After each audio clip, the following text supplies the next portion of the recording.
حضرت ابو ہریرہ رضی اللہ عنہ سے مروی ہے کہ رسول اللہ صلی اللہ علیہ وآلہ وسلم نے ارشاد فرمایا، جب تم میں سے کوئی شخص پانی، دودھ وغیرہ پیے تو برتن میں سانس نہ لے، دوبارہ پینا چاہے تو اسے ہٹا لے، پھر دوبارہ منہ سے لگائے۔ حضرت انس رضی اللہ عنہ سے مروی ہے کہ رسول اللہ صلی اللہ علیہ وآلہ وسلم نے ارشاد فرمایا،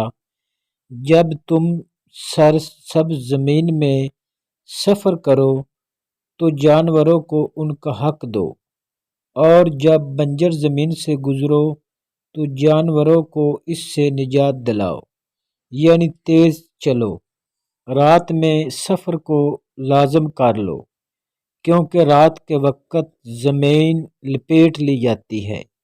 اور جب تم پڑاؤ ڈالو تو راستے میں پڑاؤ مت ڈالو، کیونکہ یہ ہر جانور کا ٹھکانہ ہے۔